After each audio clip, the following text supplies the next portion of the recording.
राजस्थान के अजमेर में भी ट्रेन पलटाने की साजिश। अजमेर में ट्रेन डिरेल की साजिश का एक नया खुलासा सामने आ रहा है। पटरी पर रखे गए सीमेंट के बड़े बड़े। नमस्कार, मैं आपकी सत्य सिंधुजा। हर विषय में, हर क्षेत्र में भारत विश्वगुरु है। सिद्ध चिकित्सा पद्धति विश्व के लिए भारत का अद्भुत वरदान है। बड़े ब्लॉक्स, सीमेंट ब्लॉक्स को टक्कर मारते हुए निकली है मालगाड़ी और करीब 1 किलोमीटर दूर तक सीमेंट के कई टुकड़े मिले हैं। सराधना बांगड़ रेलवे स्टेशन के बीच रखे गए थे ये ब्लॉक। रविवार रात अजमेर में ट्रेन डिरेल की साजिश नाकाम हुई है। कल कानपुर में ट्रेन पलटाने की साजिश हुई थी और यहां पर 1 किलोमीटर दूर तक सीमेंट के ये टुकड़े मिले हैं।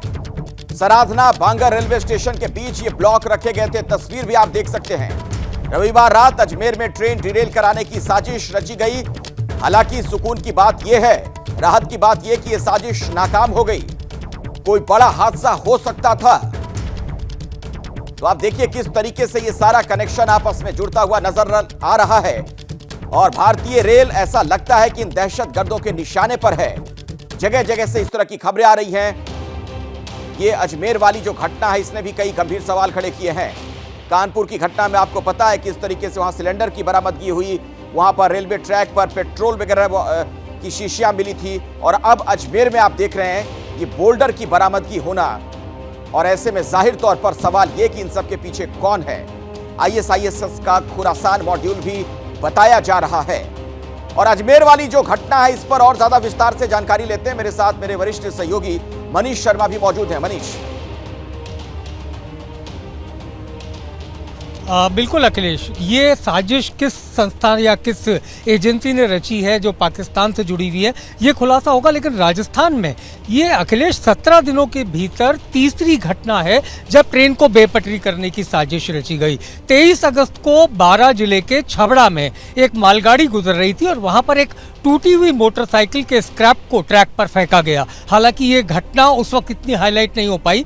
इसके बाद पाली जिले में 28 अगस्त को वंदे भारत जो जोधपुर से और अहमदाबाद तक का सफर होता है, वहां पर भी इसी तरीके का एक सीमेंट ब्लॉक 28 अगस्त को रखा गया। और अब जैसा आपने 8 सितंबर की रात तकरीबन 10:30 बजे 2 सीमेंट के वजनी ब्लॉक, जिनमें से हर ब्लॉक का वजन लगभग 70 किलोग्राम था, वो 2 अलग अलग जगह ट्रैक पर रखे गए।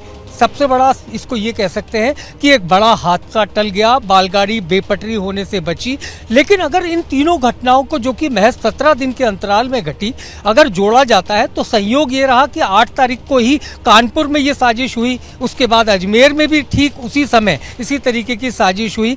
रेलवे प्रोटेक्शन फोर्स ने मामला दर्ज करके अपनी कार्रवाई शुरू की है। लेकिन लगता है कि देश की किसी बड़ी एजेंसी को इन तमाम घटनाओं को एक सूत्र में पिरोकर इस साजिश का पता लगाना पड़ेगा, क्योंकि राजस्थान में महज 17 दिन में अगर 3 ट्रेन को डिरेल करने की कोशिश हुई तो ये एक अपने आप में बड़ी साजिश की ओर इशारा भी करता है। और साथ ही साथ ये भी कहीं ना कहीं बात सामने आ रही है, जिसका जिक्र आपने किया, कि भारतीय रेल कहीं ना कहीं आतंकियों के निशाने पर है। बिल्कुल सही कह रहा है मनीष। और देखिए, ये इसलिए ज्यादा डराने वाली बात है क्योंकि भारतीय रेल की अगर बात की जाए, लाखों लोग हर रोज सफर करते हैं। ये लाइफ लाइन है हमारे लिए। हिंदुस्तान में सबसे अधिक लोग भारतीय रेल का इस्तेमाल करते हैं कहीं भी आने जाने के लिए। और अगर इस तरीके की साजिशें रची जा रही हैं तो सोचिए कितनी बड़ी कल को कोई दुर्घटना हो सकती है, हादसा हो सकता है। वरुण, आपसे बातचीत हो रही थी, आपकी बात अधूरी रह गई थी।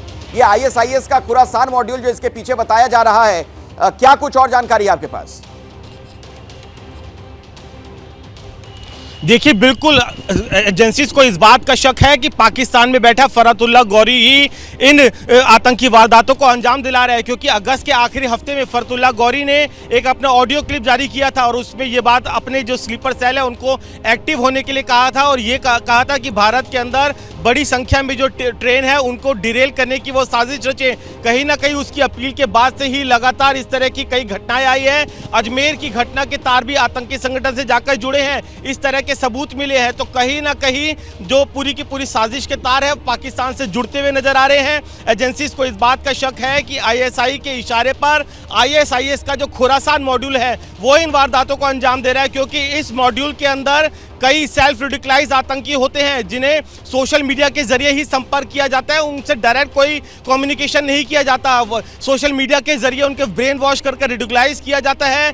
बॉम्ब बनाने से लेकर कैसे ट्रेन को डिरेल किया जाता है इसकी ट्रेनिंग दी जाती है। तो इस तरह के कई अहम सबूत मिले हैं जिसको लेकर अब एजेंसी बेहद अलर्ट हो गई है और लगातार इस तरह की घटनाएं भी नजर आ रही है, जिससे साफ हो रहा है कि हाँ, जो चाहे ब्लॉक्स मिले हो चाहे सिलेंडर मिले हो, कहीं ना कहीं ट्रेन को डिरेल करने की ही एक साजिश है। ऐसे में जरूरत इस बात की है कि जल्द से जल्द इन साजिशों का खुलासा हो, जो भी दहशतगर्द इसके पीछे हैं पकड़े जाएं, वरना किसी दिन कोई बहुत बड़ी दुर्घटना हो सकती है। बहुत बहुत शुक्रिया वरुण, आप इस जानकारी के लिए। संजय और मनीष भी हमारे साथ जुड़े हुए थे, आप दोनों का भी धन्यवाद।